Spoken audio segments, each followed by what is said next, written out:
Se os Estados Unidos tivessem uma ditadura, seria religiosa. Calma que quem falou essa frase não fui eu, foi Margaret Atwood, autora de O Conto da Aia e vários outros livros políticos e sociais que têm prioritariamente protagonismo feminino. A gente sabe que O Conto da Aia deu origem à série com o mesmo nome, que estreia agora, em abril, sua 6ª e última temporada. Sim, nosso coração tá apertadinho, porque a gente vai se despedir dessa obra do entretenimento, mas eu acho que chegou o momento também de dar por concluída ali a história de June e trazer um pouquinho para a realidade essa discussão. Já tem algum tempinho que eu queria ter essa conversa aqui com vocês, e eu tentei aproximar ao máximo do lançamento da série pra gente ir atualizando nossos pensamentos, nosso coração e nossas expectativas, porque não apenas o Conto da Aia será contado agora nessa última temporada da série. Teremos também os testamentos e toda a conclusão da história de Gilead. Inclusive, se você não assistiu nunca nenhum conteúdo nosso sobre o Conto da Aia, eu te convido a vir aqui na descrição,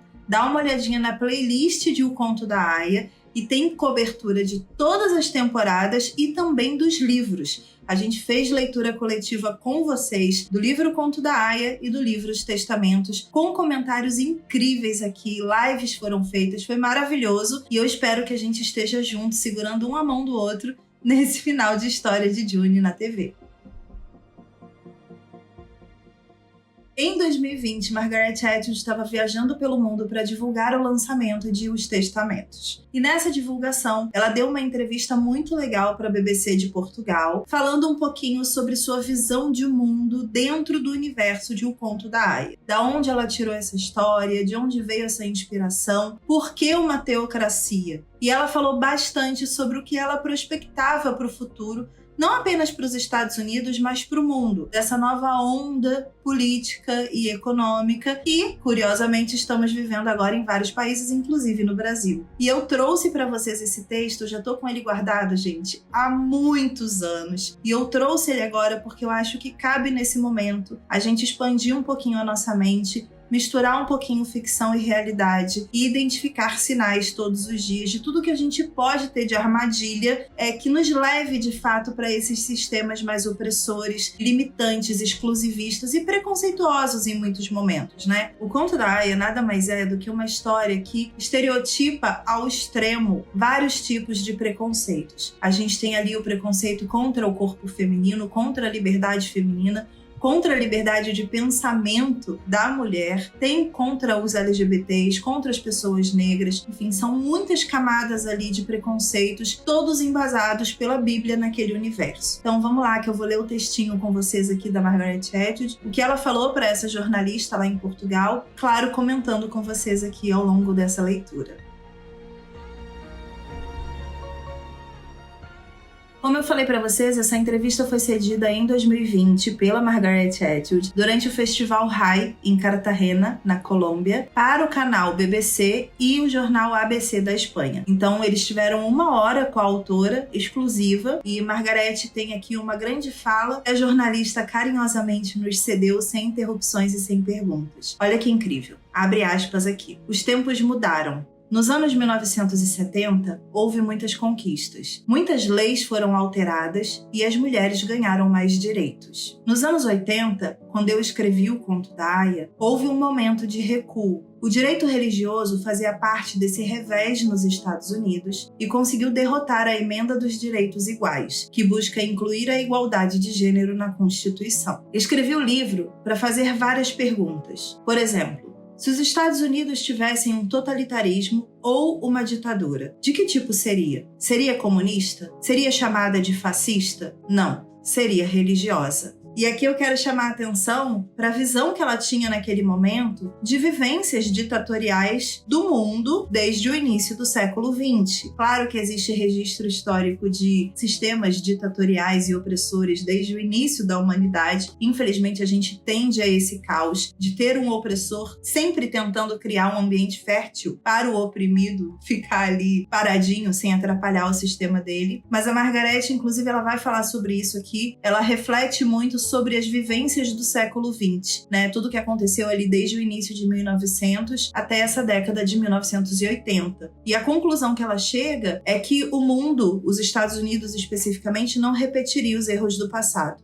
ele criaria esse novo sistema opressor religioso com toda certeza. Baseado nisso, nasceu o Conto da Aia. Esse seria o conceito de organização nos Estados Unidos, diferente de outros países. A Europa teve suas guerras religiosas no século XVII. Portanto, não é provável que ela tenha uma guerra civil religiosa novamente. Ela teria outro tipo de guerra civil. E a gente está acompanhando agora muitas guerras civis acontecendo em todo o território europeu. Nos Estados Unidos, essa religião não seria da Igreja Católica. Eles se livrariam dos católicos. A religião seria algo como um programa fundamentalista puritano. E aqui é que eu irei parar de novo para fazer uma comparação com os últimos anúncios que têm acontecido, do novo governo dos Estados Unidos em relação a conceitos puritanos dentro da religiosidade. Casa um pouquinho com as falas da Margaret em 2020 e, claro, com as frases do livro Conto da Aia. Não à toa, até hoje, nós temos pessoas, desde o primeiro governo do Trump, nós temos muitos protestos acontecendo nos Estados Unidos, principalmente relacionados a corpos femininos, como a luta, por exemplo, para a liberação do aborto e vários outros, em que as mulheres se vestem como aias e vão para a rua protestar. A Margaret Atwood, o livro dela e esse universo de O Conto da Aia são muito usados atualmente por lá, exatamente para confrontar esses conceitos puritanos que tentam desmerecer a presença da mulher na sociedade. Então vamos continuar aqui. Quando há uma religião no governo, muitos se tornam hereges.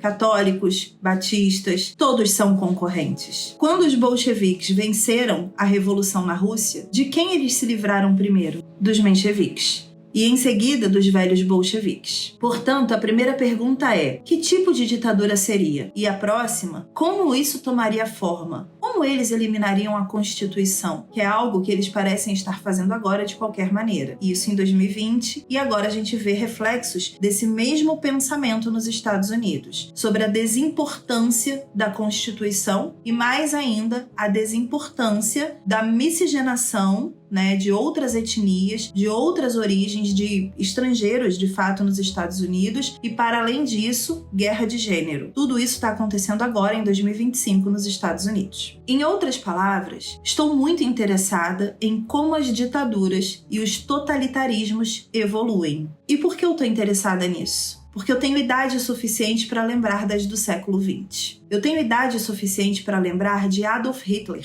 idade suficiente para lembrar de Benito Mussolini, de Francisco Franco, de Antônio de Oliveira Salazar e todas aquelas pessoas. Eu estava viva quando eles estavam vivos. Não é assustador? Tivemos outros desde então, como os militares da Argentina e o ditador Pol Pot no Camboja. Todos eles tiraram direitos das mulheres. Não importa como as ditaduras se autodenominam, todas elas o fazem. A mulher é algo a ser resolvido.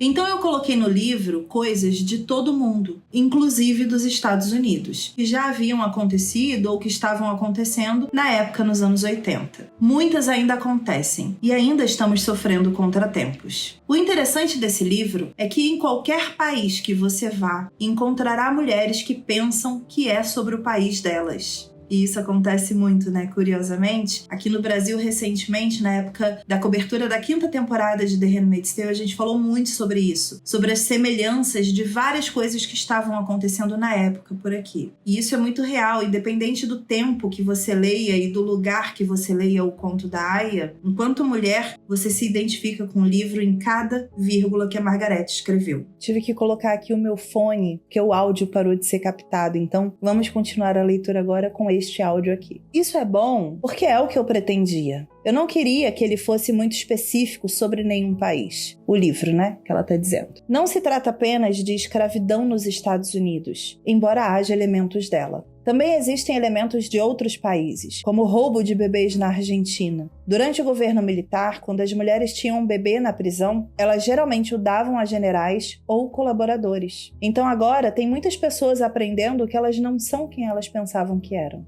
Mas vamos voltar à história. Em 1991, a Guerra Fria acabou e todo mundo disse: problema resolvido, vamos às compras, não há com o que se preocupar. Depois vieram os ataques de 11 de setembro, em 2001, que mudaram toda a situação geopolítica, e a crise financeira de 2008 mudou ainda mais. Quando as pessoas têm medo e se sentem ameaçadas, tornam-se conservadoras e dispostas a renunciar aos direitos civis em troca de segurança. É nisso que eles acreditam. É sempre uma mentira. Eu fico impressionada como essa mulher é lúcida e como ela se mantém tão atual com uma história que ela escreveu há 45 anos. Continuando. Pessoas como o presidente do Brasil, na época em que ela deu essa entrevista, era o Bolsonaro, que diz, abre aspas, eu sou um homem forte e vou resolver isso para você. Você tem que oprimir mulheres e grupos minoritários e tudo ficará ótimo. Fecha aspas.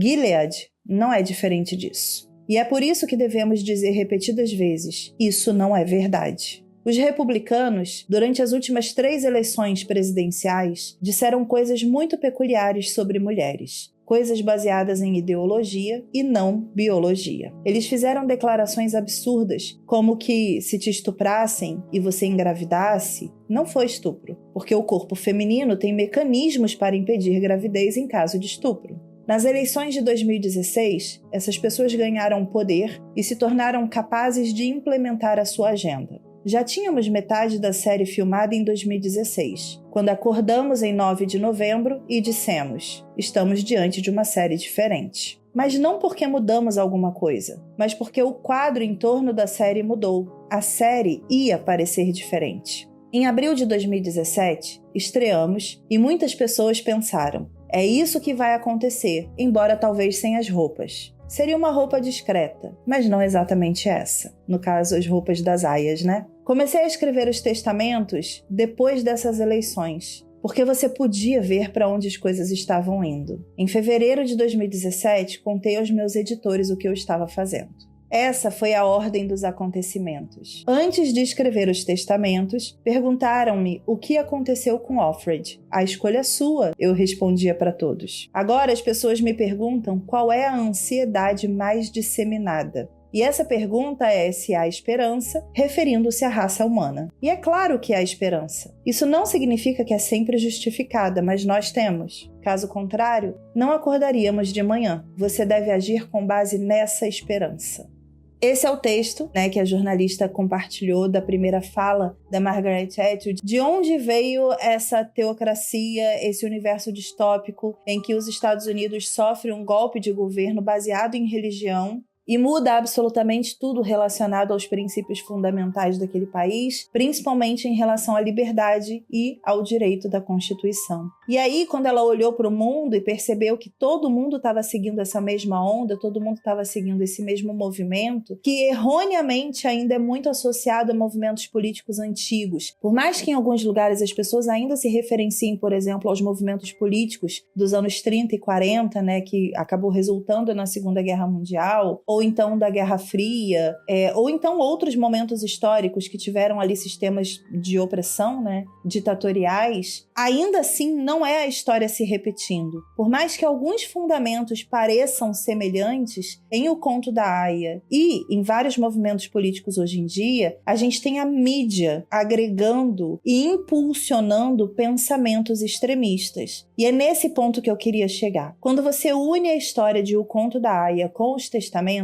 você entende de onde veio Gilead e para onde foi Gilead. Mas mais do que isso, você entende o que as pessoas, também conhecidas como a Grande Resistência, dentro desse universo dela, do livro, conseguiram lidar e destruir Gilead de dentro para fora. Como June, enquanto símbolo dessa resistência, conseguiu propagar que nenhum sistema consegue ser destruído de fora para dentro. Precisa ser de dentro para fora. Precisa ser através de um pensamento embrionário de mudança, já que o próprio sistema nasceu de um pensamento embrionário de mudança. Eram pessoas ali extremistas, com fundamentos religiosos ou utilizando-se de pensamentos religiosos, distorcendo muitos deles para criar um sistema opressor. Você não consegue destruir isso com racionalidade. Você precisa, da mesma forma, do outro lado, entregar o que a June entrega em The Handmaid's Tale. Ela entrega um pensamento revolucionário. Ela questiona o sistema de dentro para fora. Ela não aceita pequenas atitudes do dia a dia desse sistema de Gilead de dentro para fora. Com todas as pessoas, seja com a Serena, seja com o Fred, seja com qualquer personagem que ela tenha se relacionado. é sempre de dentro para fora que ela age. E ela consegue criar essa rede de resistência que não sabemos como vai ser na série, mas sabemos como é no livro. Por mais que eu ache que os caminhos não sejam tão semelhantes assim para esse final, eu acho que a gente pode esperar ali um pouquinho mais de fantasia e de questões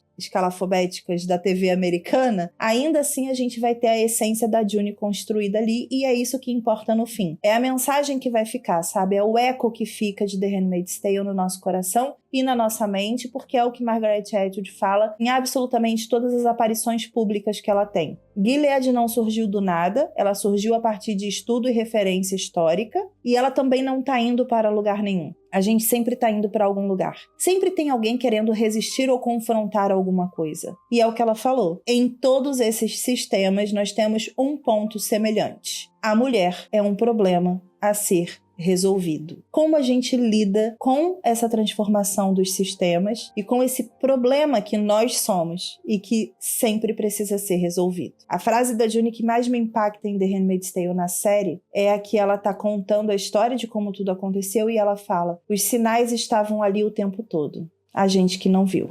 E aí eu devolvo para vocês agora a pergunta e a reflexão. Quais sinais vocês identificam? Quais sinais vocês acham que nós não estamos enxergando? Coloca aqui nos comentários que eu adoro saber a opinião de vocês. Se você discorda de absolutamente tudo que foi dito nesse vídeo pela Margaret Atwood, por mim ou por qualquer outra pessoa que eu citei aqui, comenta também que eu quero saber sua opinião. Lembrando que aqui no nosso canal só não são aceitos comentários desrespeitosos em relação a mim, a Margaret Atwood ou qualquer outra pessoa. Vamos manter o ambiente sempre saudável por aqui. A última temporada de The Handmaid's Tale estreia agora no dia 9 de abril no Paramount Plus. Eu vou deixar o link para você assinar o Paramount Plus aqui na descrição. É muito bom esse streaming, tem várias séries incríveis, inclusive Yellow Jackets, terceira temporada que está saindo agora semanalmente. E vou deixar também a playlist de The Handmaid's Tale, onde você pode encontrar todos os nossos conteúdos desde a primeira temporada, do livro Conto da Aia e do livro Os Testamentos também. Siga a gente no Instagram e no TikTok para acompanhar nossa cobertura da sexta e última temporada de The Handmaid's Tale. Beijos e obrigada por ter assistido até o final. Se inscreva no canal.